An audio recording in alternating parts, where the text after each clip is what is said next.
let's talk about the CBS thing. Do we have a clip of this? Do we have a clip of Colbert announcing or anything like that? No. I can find one real quick. Nah, it's all right. So Colbert announces. Standard. He announces. I guess it was what he does Thursday taping. He might do that like Thursday tapes for Friday type of thing. And he announced that the show was getting canceled in like the spring of 26. Yeah, May 2026 will be, I guess, his last show. So they've got around 10, 11 months left. What's your take on this? I mean, it is the most viewed late night show by twice almost of any of its rivals. I don't know the sort of like metrics of this, but it seems a little bit suspiciously timed with Paramount's attempt to, I think it's a merger or a purchase, getting purchased by Skyview television or media, I should say. And Redstone wants to make billions of dollars, and this is like a bone. They just paid $16 million to Trump over that lawsuit. That was also seems to be like just a tribute more than anything else. He wanted like 90 billion or something insane. But yeah, it's hard not to think that this is related to their overall acquiescence to Donald Trump. Even though it sounds kind of corny and like libbed up to say that, either way, no matter how you slice it, whether this was a financial decision or whether it was a political one, I mean, can't both be true? And both are depressing as hell. My first reaction was, yo, you just took out the king of late night in a time when late night shows are struggling. Everyone's screwed. Like, what does this mean for all other late night hosts, the writers, the people who work on staff, the 200 people who work with Colbert, and on and on and on. And sort of, as I call, like the downward pressure of entertainment. You know, Colbert is going to start a podcast. It's like, I've got a podcast. You know, like These are the kinds of things where, you know, people who are trying to rise or climb or like, you know, be a writer or, you know, one day. I mean, look, you've got Taylor Tomlinson, who actually left her own late night show at midnight because she wanted to focus on stand-up. And it was kind of like, oh, they were renewed for another season, but then she wanted to go focus on stand-up. And you're like, that's great, that's great. But if you're taking out, again, the premier late night host, it really does not bode well for an industry that's already struggling and just like under the boot of, yes, mergers and private equity and all this. The fact that Stephen Colbert did his monologue about that merger and pulled no punches and about the $16 million payout to Trump, 3 days before? Yep. It just looks terrible. And so it's either they had always planned it. I've seen some reporting. Look, they're losing $40 million a year, which is like, you lose $40 million a year on nothing. Like, come on now, we're losing $40 million a year. But either way, the optics are such that it does look like it was politically motivated. And I don't care if people think that Colbert was like Orange Man bad comedy.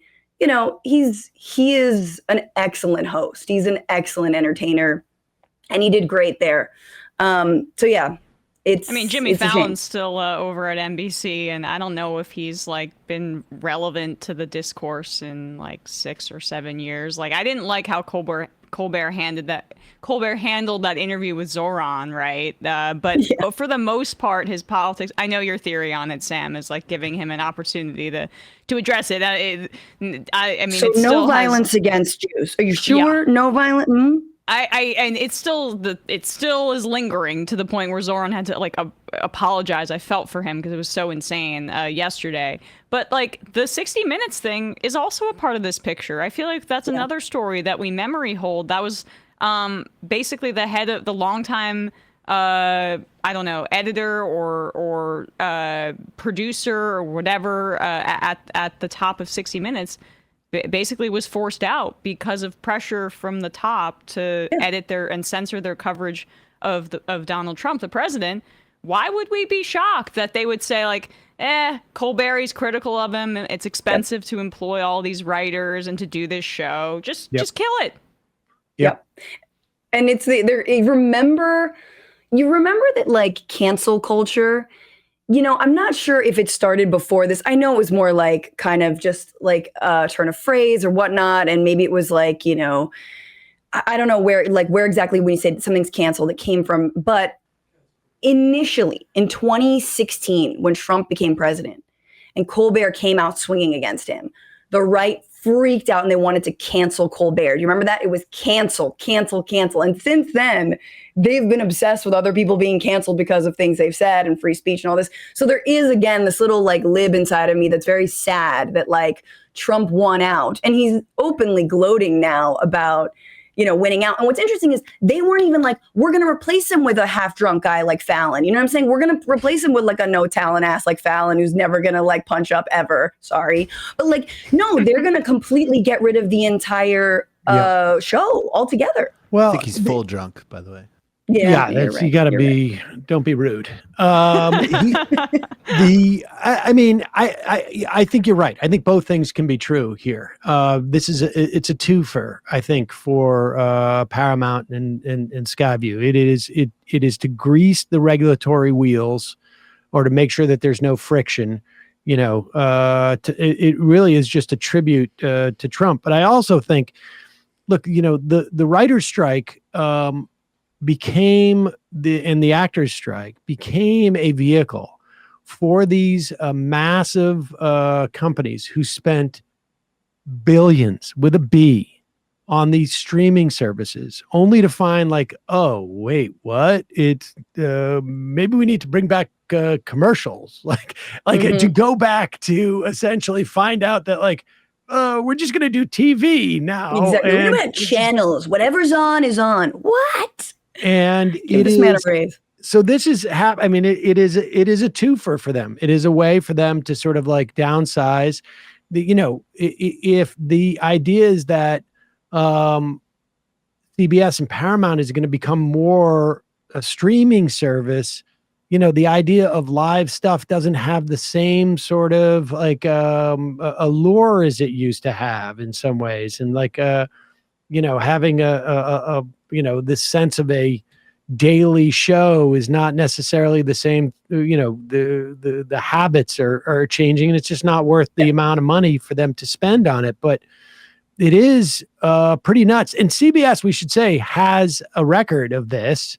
They canceled the Smothers Brothers because Nixon was mad that they were making fun of him. And talking about the Vietnam War. And so the Smothers Brothers actually got canceled directly because of political interference. But who knows? Who knows if there isn't a lawyer going around like, one of the guys at the FCC said, maybe if you get rid of somebody who's critical of Trump, it will be much easier for you. Yeah. I mean, I agree with you. And this is it's like people are like, oh, I didn't really like Colbert. That's fine. But it is a form of censorship. And I also think the other thing is like the late night monologue, right? Responding to daily news, People are like on their phones getting meme jokes. And like, so even streaming as like someone who likes topical humor, I hate monologue jokes have their limits. Let's be real. But like, even that I think it's just a harder sell. It's a different beast. Anyway, it's all pretty depressing out here in LA. Oh yeah. I'm a Gutfeld guy anyway. Not that, they film over there, but you know what I'm saying. Brian likes Gutfeld anyways. Huge Gutfeld guy. King of late Dude, night. He's crushing it. Did you look into getting a job with Gutfeld before the Majority Report, Brian? Because I feel Why do you think I'm here? I know. Can't get into that. It's too prestigious. Brian tried, but then they were just like, sorry, door is shut for you. We do have a quick clip of the kind of humor they're doing over there. I mean, this is the 5, but this is Gutfeld's brand. So this is daytime. So the less edgy stuff. Yeah. The less offensive stuff, like this. This is when he's workshopping stuff, right? Yeah, exactly. Oh yeah. This is why the criticism doesn't matter to us when you call us Nazis, Nazi this, Nazi that. I'm beginning to think they don't like us. You know what? I've said this before. We need to learn from the blacks. The way they were able to remove the power from the N-word by using it So from now on, it's what up, my Nazi? Hey, what up, my Nazi? Oh my God. Hey, what's hanging, my Nazi? Nazi, please. Thank God you did Kennedy a hard from on there. 3. What does it tell you, though? Okay, so Nazi is like a way to describe a political movement and ideology. It's not a racial slur. Well, we're Yeah. reappropriating it and making it into something that is not as a powerful and reminiscent of a time of injustice. Yeah. The thing is that they just want to say the N-word. So this is the question. It's like, and by virtue of just wanting to say the N-word and feeling so upset that they are not allowed to say the N-word, that in their mind is like, well, I'm just going to go full Nazi. So it's even more fitting than we thought. And Trump loves saying the N-word, right? He like the N-word nuclear. Right? Like, he loves to do the N-word joke. Gutfeld just did a version of that where he said the blacks because they're like edging. They want to get like right up to it because in private they say this kind of stuff, right? Remember that quote from the Wall Street worker who anonymously, of course, gave after Trump's victory saying, we get to say the R word again because now they get to say the R word and they're like, what's next? What can we get to say next? The market's crashing. That's so hard. Yeah. The attempt at comedy is the most offensive part of that video, though, right? Well, where he has to say like a couple times, and then Kennedy he bombs, and then Kennedy comes in to save him. No, because it's so striking. I watched that clip multiple times, and I think every time my jaw is on the floor because they're openly just saying, why don't we normalize calling one another Nazis? I mean, every joke has a shred of truth. That's what makes it funny, and that's what he's effectively saying. So the one guy's like, oh, God, I don't know who they are. I'm trying to figure out the construction of this. They call us Nazis. They call us fascists, right? And that is a pejorative term, I guess, in their mind. That is just sort of like brought out to make fascists less than the rest of us. And we're going to reappropriate that term so that we can liberate ourselves as Nazis and feel some pride in being fascists. Exactly. Well, we made them do it. I mean, the left really needs to stop calling Nazis Nazis because that's why they're doing Nazi stuff. I think some of the wisest voices have said. Look what you made us do. We wouldn't have been Nazis if you didn't call us Nazis. Duh. Yeah. I wasn't going to dig Heil twice on stage, and then you called me a Nazi. I thought, though, that comedy was legal again. I don't understand what happened to that. Hey, folks, don't forget to hit the subscribe button and check out our daily show. We do it every day at 12 p.m. Eastern for about 2.5 hours. We even take phone calls. You should check that out.